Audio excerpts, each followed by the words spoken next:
নমস্কার বন্ধুরা, প্রিয়া blog with কিচেনে সবাইকে স্বাগত জানাই। মহাদেবের আশীর্বাদে আশা করি সবাই ভালো আছেন, সুস্থ আছেন। বন্ধুরা, আগামী বুধবার 29শে জানুয়ারি মৌনী অমাবস্যা, বছরের প্রথম অমাবস্যা বা মাঘ মাসের অমাবস্যা। এই অমাবস্যার সন্ধ্যায় একটি কাচের গ্লাসে লবণ দিয়ে রেখে দিন বাড়ির এই স্থানে। আপনার জীবনের যত রকম সমস্যা দূর হবে, আপনার জীবনে যত রকম নেগেটিভ এনার্জি শোষণ করে নেবে ওই ছোট্ট গ্লাস। আপনার জীবনে যা কিছু কষ্ট, আর্থিক কষ্ট, শারীরিক কষ্ট, মানসিক কষ্ট, নজর দোষ, সমস্ত কিছু শোষণ করে নেবে ছোট্ট একটি গ্লাস। তো বন্ধুরা, আসুন ভিডিওটি শেষ পর্যন্ত দেখুন। আশা করছি ভিডিওটি আপনাদের অনেক উপকারে আসবে। বন্ধুরা, একাদশী, পূর্ণিমা, অমাবস্যা, এই 3 দিন আপনাদের বিশেষ বিশেষ টোটকা বা উপায় আমি বলে থাকি, যার প্রভাব কিন্তু খুবই শক্তিশালী হয়। এই 3 দিন যা কিছু টোটকা করবেন তার 100% সাকসেস কিন্তু পাবেনই।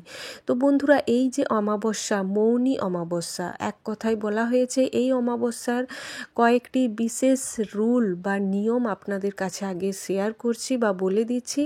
তারপর আমি অবশ্যই জানাবো গ্লাসে জল ভর্তি করে কোথায় রাখবেন, কিভাবে রাখবেন আর কি করবেন।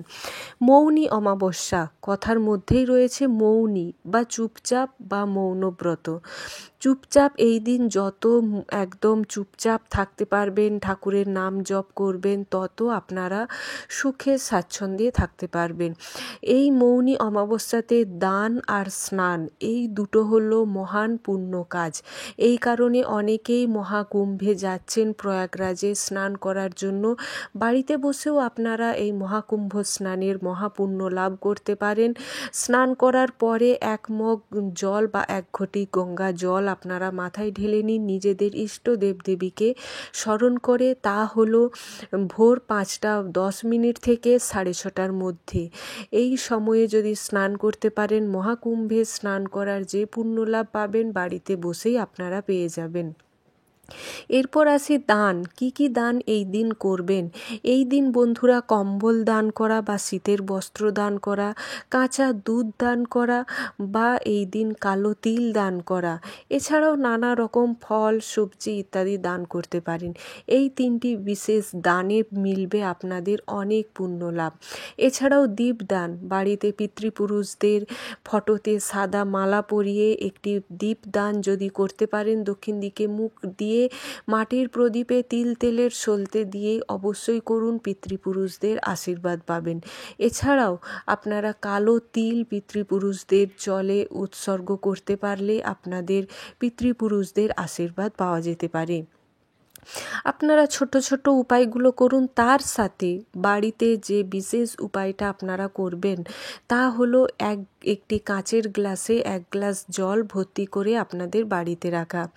তো বন্ধুরা, এই দিন অবশ্যই আমি আরও একটি বিশেষ টোটকা জানিয়ে দেব, যে আপনাদের ওপর কারো নজর দোষ বা আজকাল অনেকে ফেসবুক, ইনস্টাগ্রাম, ইউটিউব করে থাকেন, তাদের যদি কোনো নজর লেগে থাকতে পারে, সেই সমস্ত দোষ কাটানোর ছোট্ট একটা টিপস আমি ভিডিওর শেষে অবশ্যই জানাবো। আগে জেনে নিন জলের গ্লাসটি কোনখানে রাখবেন।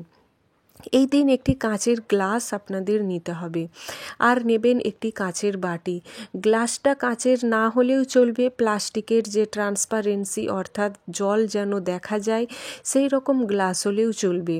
আর বাটিটা কাচের হতে পারে বা আপনারা প্লাস্টিকেরও বাটি রাখতে পারেন, তবে কাচের হলে বেশি ভালো। এরপর কি করবেন? সন্ধেবেলায় আপনাদের করতে হবে। অমাবস্যা তিথি শুরু হয়ে যাচ্ছে কিন্তু 28শে জানুয়ারি মঙ্গলবার সন্ধে থেকে, শেষ হচ্ছে বুধবার 29শে জানুয়ারি 7টার মধ্যে কিন্তু শেষ হয়ে যাচ্ছে। তাহলে আপনাদের কাজটি করতে হবে সন্ধেবেলায়, অমাবস্যা তিথি থাকাকালীন। কি করবেন? প্রথমে আপনাদের একটি লেবু ভালো করে কেটে নিয়ে 4 পিস করে কাটলেন, রসটাকে নিকড়ে আপনাদের বের করে নিতে হবে, শুধু লাগবে লেবুর খোসা। ভালো করে মন দিয়ে শুনুন, একটি লেবু কেটে রসটা বের করে নেবেন। রসটা আপনারা কাজে লাগাতে পারেন বা যে খেয়ে নিয়ে আপনারা ফ্রিজেও লেবুর খোসাগুলো রাখতে পারেন। লেবুর খোসা আপনাদের একটি গোটা লেবুর লাগবে 4টে টুকরো, আর লাগবে একটি কাঁচের গ্লাস, তাতে 1 গ্লাস জল, আর কিছুটা পরিমাণ বা 1 চামচ, বড় চামচের 1 চামচ লাগবে সামুদ্রিক লবণ বা রক সল্ট, বা যে কোনো ধরনের, যদি এইগুলো নাও থাকে বাড়িতে যে রান্না করছেন সেই লবণও রাখতে পারেন। তো সন্ধেবেলায় একটি গ্লাসে জল নিয়ে তাতে লেবুর 4টে খোসা আর লবণ একসাথে আপনারা বাড়ির যে কোনো একটি স্থানে রেখে দিন, জলের গ্লাসটা যেন উল্টে না যায়। আর একই সময়ে একটি বাটিতে, কাচের বাটিতে লবণ, সামুদ্রিক লবণ ভর্তি করে নেবেন, তার উপরে একটি বড় ঢেলা ফিটকিরি রাখবেন। বাটিটি রাখবেন বাথরুমে এমনভাবে রাখবেন, যে কোনো তাক বা সেলফ বা জানালার ওপর তুলে রাখবেন, যেখানে জল স্পর্শ না করে।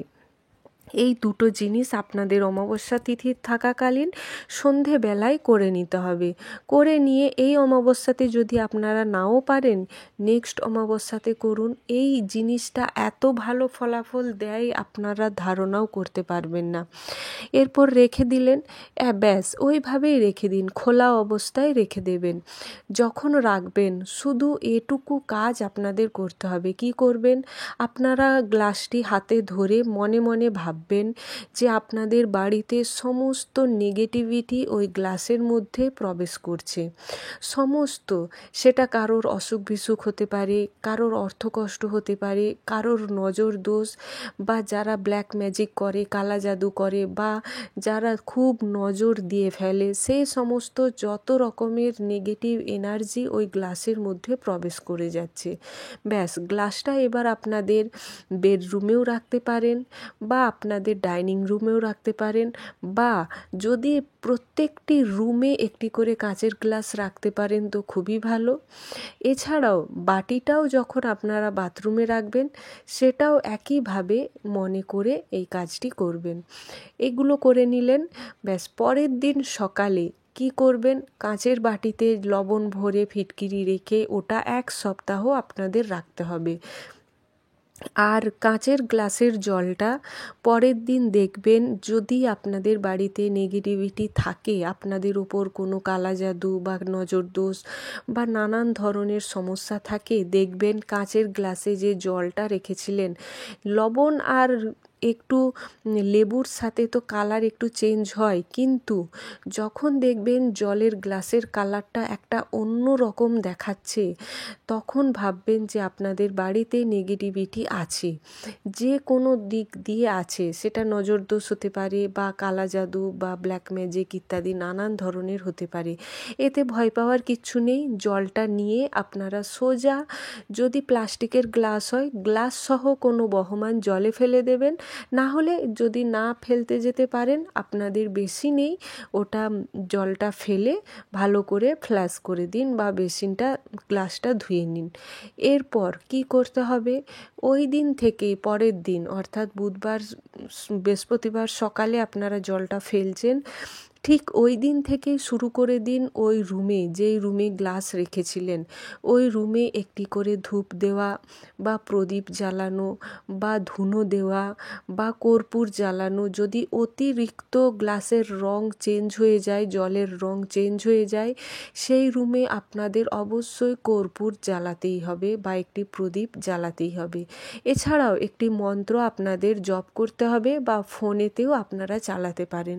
তা হলো হনুমান চালিসার মন্ত্র। এইভাবে কিন্তু আপনাদের 1 সপ্তাহ করতে হবে। দেখবেন কিভাবে 1 সপ্তাহ জলটা রাখতে হবে না, 1 সপ্তাহ ধূপ, দীপ, প্রদীপ বা ধুনো বা কর্পূর জ্বালানো, বা হনুমান চালিসার যে গান, চালিসা যে মন্ত্র, এগুলো আপনারা করবেন একটি সপ্তাহ। আর যে 1 সপ্তাহ পর ওই যে লবণ ভরা বাটিটি রেখেছিলেন, ওই লবণটাও আপনারা বেসিনে দিয়ে জলটা ছেড়ে দেবেন, বা জল দিয়ে ধুয়ে নেবেন। করে দেখুন না বন্ধুরা, এগুলো তো ছোট্ট ছোট্ট উপায় আপনাদের বাড়ির নেগেটিভিটি কাটার জন্য। অবশ্যই করে দেখুন, ছোট ছোট উপায় আপনাদের নিয়ে আসবে জীবনে অনেক বড় পরিবর্তন। প্রত্যেক অমাবস্যাতেই করতে পারেন, যার ফলে আপনাদের বাড়িতে যদি নানান রকম সমস্যা থাকে, দাম্পত্য জীবনে অশান্তি, সন্তান নিয়ে ভালোভাবে থাকছে না, নানান ধরনের দিক থেকে কিন্তু মুক্তি পেয়ে যাবেন। এরপর আসি লাস্ট একটা আপনাদের যে জিনিস জানাবো, তা আমি আগের ভিডিওতে দিয়ে রেখেছি, আপনারা চাইলে জায়ফলের উপায়টা করে দেখতে পারেন। তো বন্ধুরা, এই ছিল আজকের ভিডিওর মূল বিষয়। ভালো লাগলে অবশ্যই লাইক, শেয়ার, কমেন্ট করতে ভুলবেন না। হর হর মহাদেব।